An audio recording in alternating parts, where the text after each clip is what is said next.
Do you love life? And don't squander it. That's the stuff life's made of.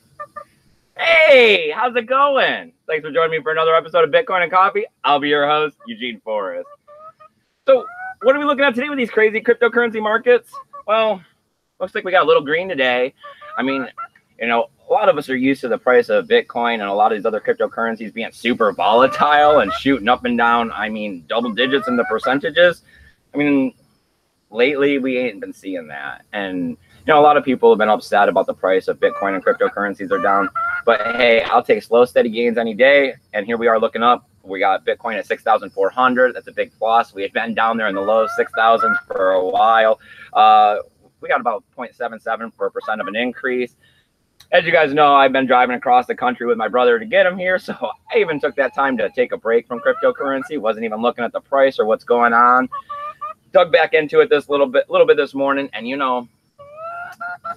oh, what is up? Chicken's out here for you, Cornelius. Getting those Litecoin secrets. Come on, buddy. Oh, and I forgot, we got a treat today. Samantha's in the chat. Good morning, everybody. So, as we take some time here and we run through this market, I mean, everything's up. We're getting some stuff towards 2%. I mean, not a big deal. A lot of people are starting to feel like, the bull market's starting to begin up again. Whether or not I feel this way, I don't know. Time could tell. This could also be just a little tick up in the market. It happens. I mean, we've been seeing such a slow, steady decline for such a while that I'd like to see, a slow, steady incline for a while. All right, so Ethereum's getting back up there, $455. That's up 0.7%. That's not too bad. We got XRP coming in at 46.1 cents. That's up 0.88. Like I said, they're continuing to climb, but not big percentages. We got Bitcoin Cash. Hey, they held on to that $700. Back on the other side of 750, coming in at 751. That's up 2%. We got EOS. There's always so much drama with that. I think it might be suppressing it for a moment, but I mean, we're looking at a 1.5% gain today, coming in at $8.17. Litecoin, $81.16. That's not too bad. That's up 1.7%. We got Stellars and Cardano. They're coming in at 20 cents and 14.4 cents. They're taking a little bit bigger of a gain. We got Stellar up 3%. Cardano's up 2.8.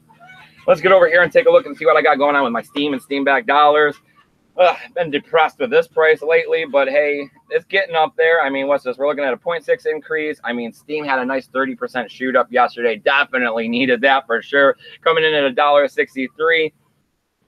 You know how we were talking about possibly the Steam-backed dollar being our metrics once again to be able to tell if the altcoin market was, a bubble, inflated. Well, we're coming back in at $1.23. So is the altcoin market inflating again, or really just the Steam-backed dollars have a value that's more than $1? And just like everything else, when cryptocurrencies come down, it comes down. And when cryptocurrencies go up, it's coming back up with it too.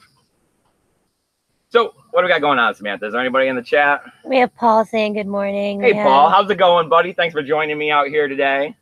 Bitcoin Crypto News Education also saying good morning. Hey, man. Thanks for joining us. I'm glad, that this community is starting to pick up and everybody's starting to get out here in the chat. I know it's hard sometimes, especially on days like today when it's a Monday morning. There's always so much to do when the week's starting off. And it's always hard to find the energy when the week's coming to an end. But we're definitely looking at having our live Q&A for a half hour this Saturday. Samantha's guaranteed me that she'll be here. Depending on the work schedule that the man gives out, though, we'll determine whether or not it's going to be a morning episode or evening episode. Definitely trying to shoot for that evening episode. You guys have shown me lots of love for that, telling me that you like the Bitcoin and beer stuff out by the bonfire. Maybe my brother will be joining me on Saturday for the Q&A. I'll run that by him.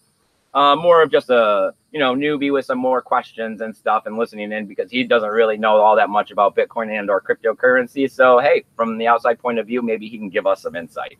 All right, so what are we looking at here for the news?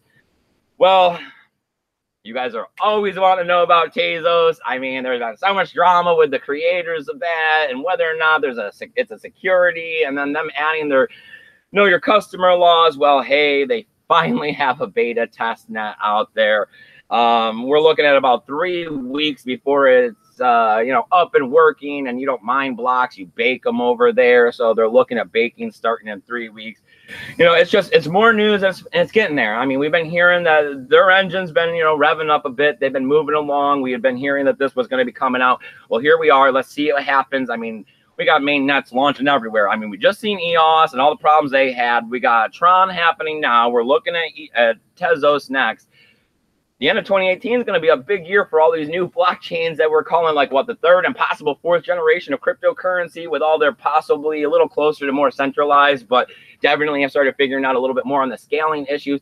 2019 is going to be a big year for these coins. Either we're going to see, you know, some real price gains in these things, or we're going to start watching them wash out. I mean, a lot of people are talking about how many dead ERC20 tokens are out there.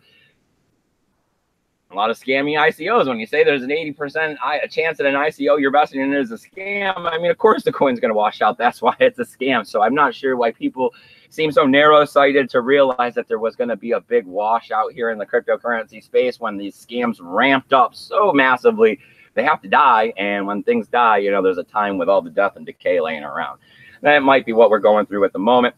All right, so like you guys see, the exchanges seem to make the news. I was definitely noticing that. I took my little break, and then when I came back, it's always exchange this, exchange that. It's because they're controlling the crypto. Whoever controls the crypto has the power, right? So these exchanges got all of our crypto because a lot of us aren't necessarily keen on having private keys, either because we don't know how, or we're making our money out trading, or whatever the case may be, that I've heard from a million different people on why they don't take the monetary sovereignty that they could into their own hands. But we're looking at Kraken fighting back against Tether, those Tether accusations that they were manipulating the price. They go on to say things about how Tether is a good thing because it helps people, you know, large credited and not credited, but large investors feel more secure because they're able to set some tight stop losses on the situation and go back to, you know, Tether, which is asset backed, which has stayed near the dollar and proven somewhat stable. And that's what they're looking for when such a volatile marketplace. Then they go on to say that Bloomberg possibly wrote that puff piece to try to influence the CM future markets.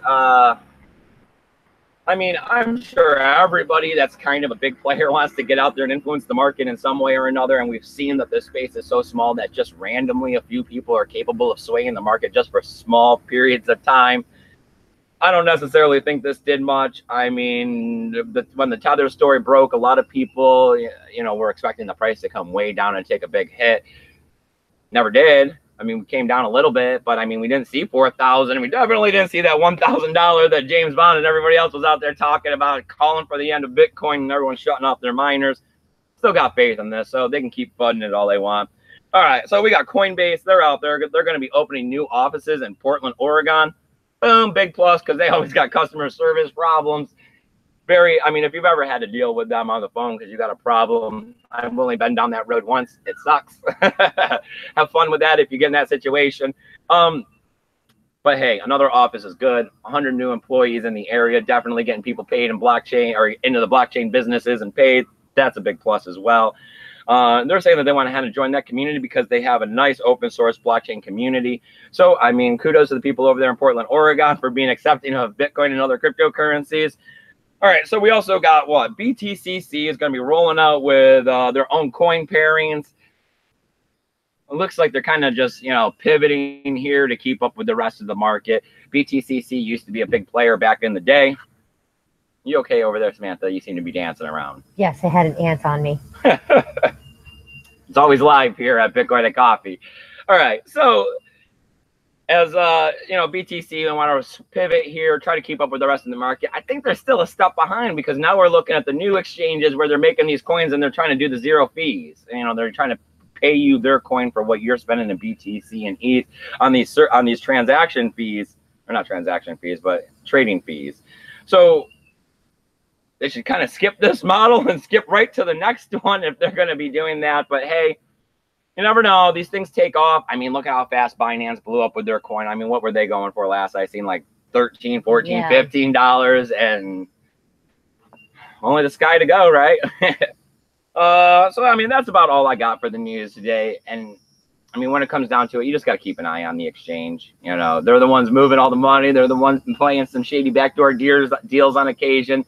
And those are the ones that are getting hacked most of the time, too. So always be leery. Try to hold your own cryptocurrency. So what do we got going on, Sam? Anybody in the chat today? Nothing. Quiet Monday with the crickets playing. Well, I really appreciate you guys all coming out here and joining me for another episode of Bitcoin and Coffee.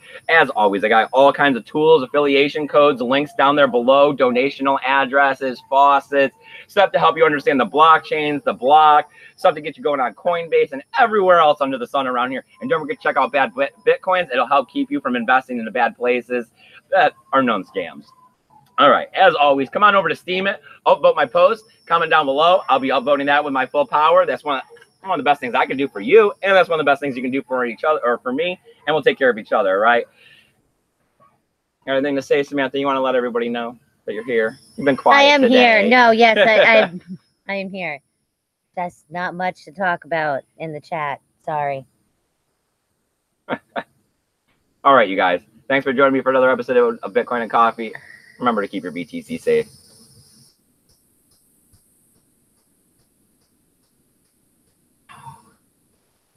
Bye, everybody.